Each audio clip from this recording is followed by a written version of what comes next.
Israel was recently ranked the safest country in the world for its response to coronavirus. It was amongst the first countries to stop flights from hotspots like China, to implement lockdowns to protect its citizens, to place people who'd travelled overseas in quarantine, and to utilise the latest technology to detect when people broke those quarantines.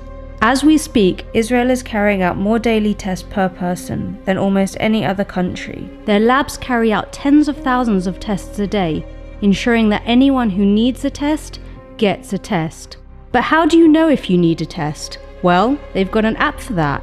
Hamagen records the places infected people had visited, so you know if you came into contact with someone who tested positive for the virus.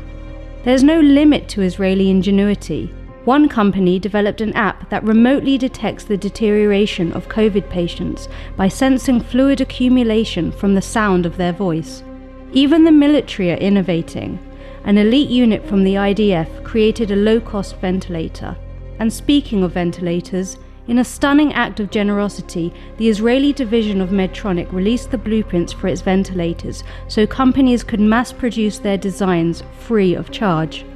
While countries around the world race to create a vaccine, 2 Israeli companies have already developed potential vaccines, which they expect to trial on humans by June. In Israel, nobody is left behind.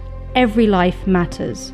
When Israelis were stranded overseas, the government sent planes to rescue them, and as Israelis found themselves confined to their homes, thousands of food packages were delivered to the elderly. Rather than break Israel, the pandemic has united the entire country. And when Hamas attacked Israeli cities with rockets and declared they would murder every Jew in Israel, أننا سنجعل 6 مليون مستوطن إسرائيلي نقطع عنهم النفس.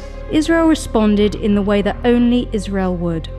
They sent medical aid to the Palestinians, trained their medics, and treated their ill. To put it frankly, they responded to terrorism with humanity.